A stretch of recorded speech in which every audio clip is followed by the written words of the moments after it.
क्या होता है जब एक मासूम लड़की एक टॉक्सिक इंसान के प्यार में फंस जाती है और इस रिश्ते के कारण उसकी फैमिली, उसका करियर और उसकी इज्जत सब बर्बादी के कगार पे पहुंच जाता है। और फिर कैसे ये लड़की अपने ऊपर हुए जुल्म का इंतकाम लेती है, चलिए जानते हैं 2025 में रिलीज हुए एक बेहद मोटिवेशनल फिल्म द गर्लफ्रेंड से।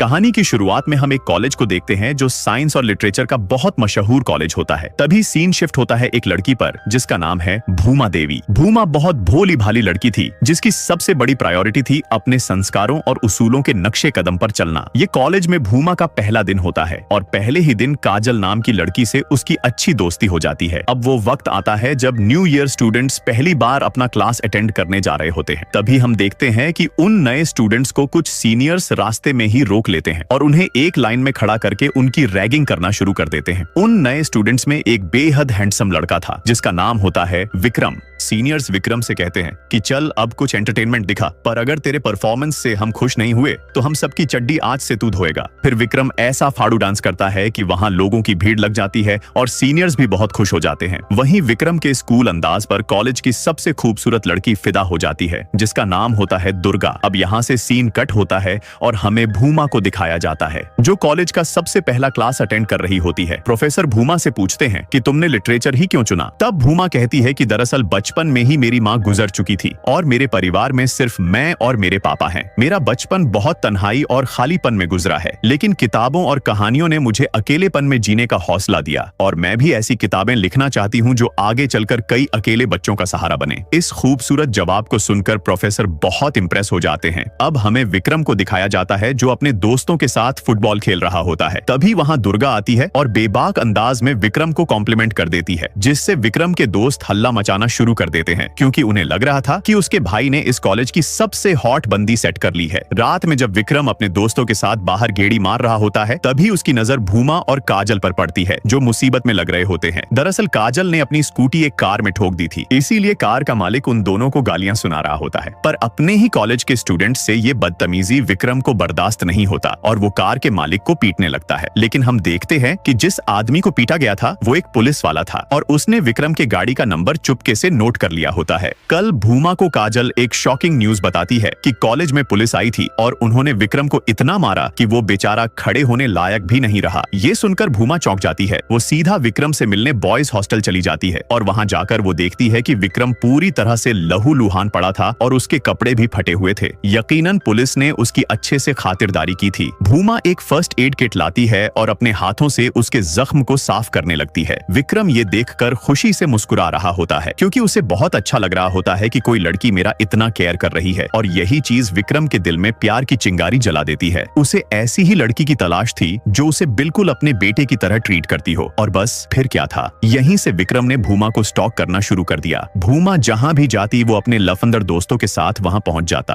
और भूमा को इम्प्रेस करने की कोशिश करता। भूमा भी अब धीरे धीरे विक्रम से अटैच होने लगी थी क्योंकि कोई हैंडसम बंदा अगर 24/7 आपके लिए अवेलेबल रहे तो उसके लिए फीलिंग्स आ जाना जाहिर सी बात है। एक रात भूमा को विक्रम का कॉल आता है और वो भूमा से कहता है कि तुम्हारी फेवरेट मूवी मैंने डाउनलोड कर ली है, चाहो तो तुम मेरे कमरे में आ जाओ, हम दोनों साथ मिलकर ये मूवी देखेंगे। भूमा पहले तो थोड़ा घबराती है क्योंकि रात के 9 बज रहे थे, पर फिर भी वो हिम्मत करके बॉयज हॉस्टल की तरफ चल देती है और चुपके से विक्रम के कमरे में घुस जाती है। लेकिन विक्रम का इरादा फिल्म देखने का नहीं था, वो तो मौके पर चौंका मारने की तैयारी में था। जब फिल्म देखने के बाद भूमा अपने कमरे की ओर जाने लगती है तभी विक्रम उसे रोकता है और उसे प्रपोज कर देता है। उस वक्त भूमा बहुत कंफ्यूज दिख रही थी क्योंकि उसके दिमाग में एक जंग चल रहा था कि क्या करियर के इस अहम मुकाम पर प्यार जैसे रिश्ते बनाना सही है। दरअसल भूमा कॉलेज आने से पहले ये सोच कर आई थी कि वो मन लगाकर पढ़ाई करेगी और अच्छी जॉब हासिल करके सेल्फ डिपेंडेंट बनेगी, पर प्यार जैसा आउट ऑफ सिलेबस क्वेश्चन ने इसे बड़ी मुश्किल में डाल दिया था। तभी विक्रम उसे किस करता है, पर भूमा अभी भी कंफ्यूज दिख रही थी।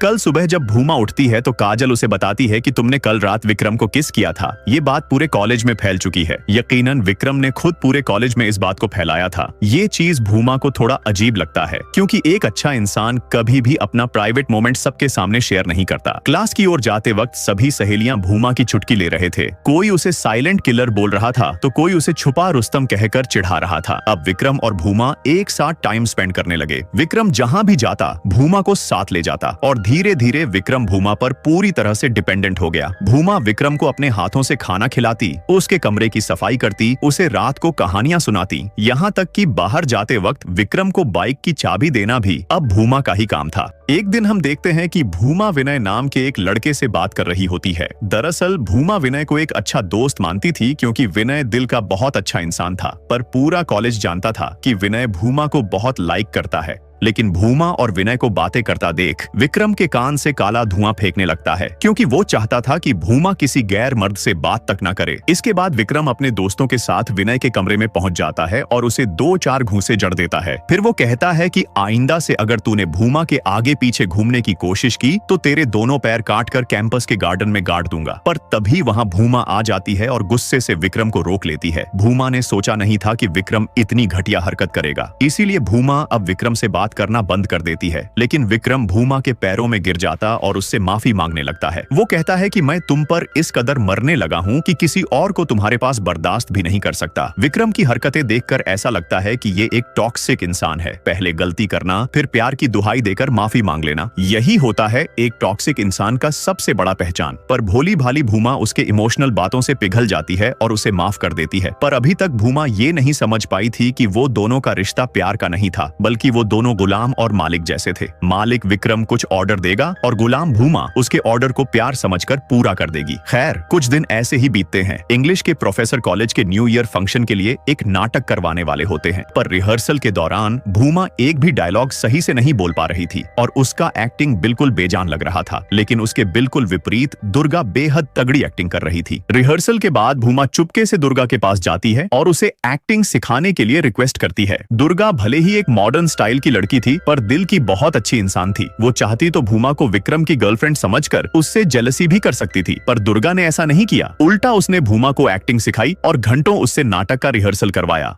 अब कॉलेज में फंक्शन का दिन आता है और प्ले शुरू किया जाता है। भीड़ से भरे उस महफिल में भूमा बिल्कुल नहीं घबराती, बल्कि ऐसा परफॉर्मेंस देती है कि पूरे कैंपस में तालियों और सीटियों की आवाज गूंज जाती है। सब लोग भूमा के परफॉर्मेंस से खुश थे, सिवाय विक्रम के। दरअसल विक्रम को ये बात बिल्कुल पसंद नहीं आ रहा था कि भूमा पूरे कॉलेज के लिए सेंटर ऑफ अट्रैक्शन बन चुकी है। और भला घटिया इंसान कभी ऐसा नहीं चाहेगा कि उसकी मैना पिंजरे से निकलकर खुले आसमान को चाहने लगे। नाटक के बाद भूमा बहुत खुश लग रही थी, लेकिन विक्रम की कड़वी बातों ने उसकी एक झटके में छीन ली। विक्रम कहता है कि ये नाटक में प्ले करने की क्या जरूरत थी, ये सब तुम पर सूट नहीं करता, क्योंकि तुम सिंपल ही ठीक लगती हो और तुम दुर्गा के साथ रहना भी छोड़ दो, क्योंकि वो एक बदचलन लड़की है और उसकी संगत में तुम भी बिगड़ जाओगी। ये बातें सुनकर अब भूमा को भी थोड़ा एहसास होने लगा कि कहीं उसने विक्रम से प्यार करके गलती तो नहीं कर दी। अगली सुबह भूमा के कमरे में दुर्गा आती है और उसे जबरदस्ती लेकर एक एडवेंचर पार्क चली जाती है। वहाँ भूमा खूब एंजॉय करती है, लेकिन वो ये नहीं देख पाती कि विक्रम उसे बहुत बार कॉल कर चुका था। आखिर में दुर्गा भूमा से कहती है कि मैंने तुम्हारे अंदर एक स्पार्क देखा जो तुम्हें एक कामयाब इंसान बना सकती है, लेकिन तुम इस वक्त ऐसे इंसान के चुंगल में फंसी हो जो तुम्हें कभी कामयाब होते नहीं देखना चाहेगा। मैंने विक्रम पर बहुत ट्राई मारा, लेकिन वो मेरे मुंह भी नहीं लगना चाहता, क्योंकि वो अच्छे से जानता है कि वो मुझे अपने कंट्रोल में नहीं रख सकता,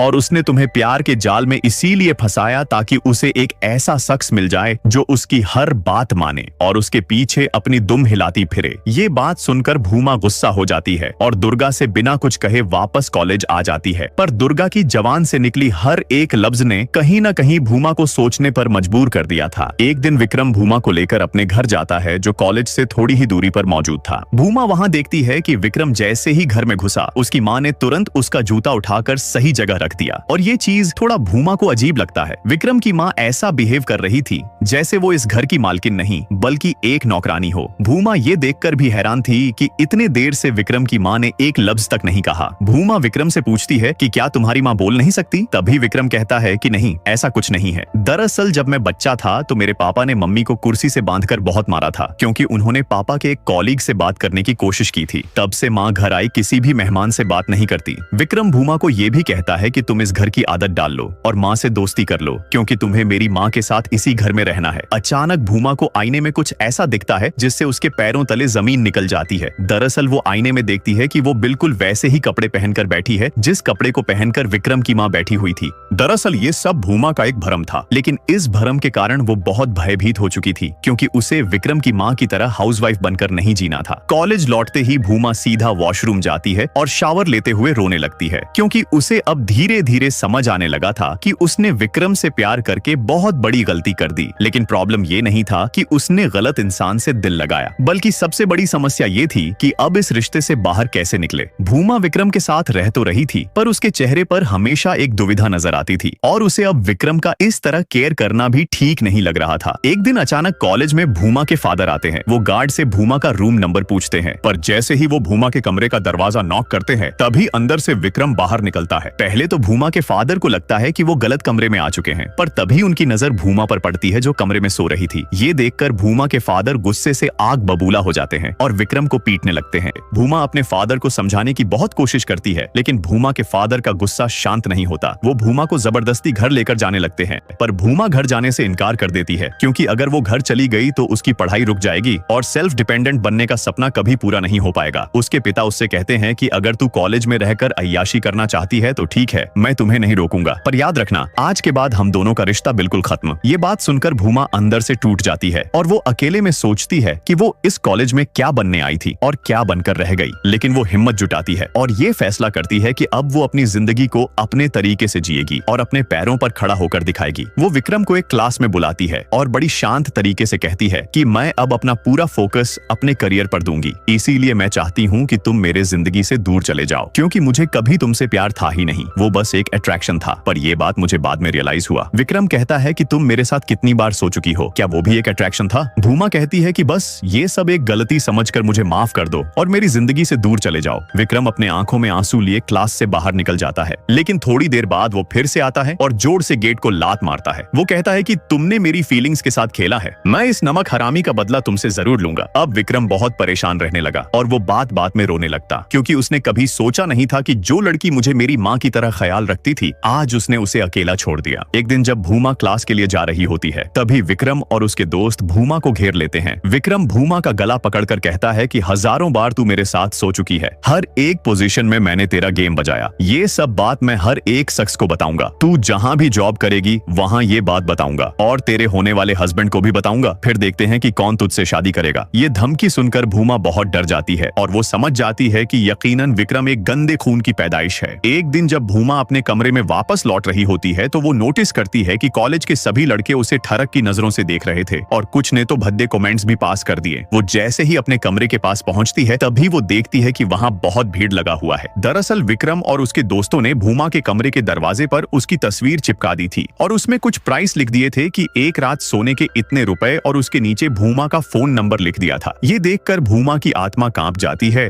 और उसके मन में अब सुसाइड के ख्याल आने लगते हैं क्योंकि पूरे कॉलेज में भूमा बदनाम हो चुकी थी। तभी वहां दुर्गा आती है और भूमा को हिम्मत देती है। फिर वो दोनों मिलकर दरवाजे पर बनी पेंटिंग को मिटा देते हैं। थोड़ी देर में भूमा अपने पिता को कॉल करती है और कहती है कि पापा मुझे प्लीज यहाँ से ले जाइए, ये दुनिया बहुत खराब है। पर पापा गुस्से से कहते हैं कि तू मेरी बेटी नहीं रही, तू एक कैरेक्टरलेस लड़की बन चुकी है, आइंदा से मुझे फोन मत करना, बस ये समझ लेना कि तेरा बाप मर चुका है। ये बातें सुनकर भूमा जोर से चीख पड़ती है। उसकी आंखें गुस्से से लाल हो जाती हैं, जैसे उसके अंदर साक्षात दुर्गा का रूप आ चुका हो। फिर अपने आप उसके पैर कैंपस के गार्डन की तरफ बढ़ने लगती है जहां फेयरवेल की पार्टी चल रही थी। वो सीधा स्टेज पर जाती है और पूरे कॉलेज के सामने कहती है कि मैं विक्रम के साथ बहुत बार सो चुकी हूँ, पर इस बात के लिए मुझे अकेले ही क्यों बदनाम किया जा रहा है? क्यों कोई विक्रम से सवाल नहीं पूछ रहा है? और विक्रम ने मुझे धमकी दी थी कि हमारी प्राइवेट बात सबको बताएगा। लो, मैंने खुद ही सबको बता दिया और उसने ये भी कहा था कि वो मेरे होने वाले हस्बैंड को भी ये बातें बताएगा। तो मैं विक्रम से ये कहना चाहती हूँ कि मेरे होने वाला हस्बैंड को मैं खुद ये सब बातें बता दूंगी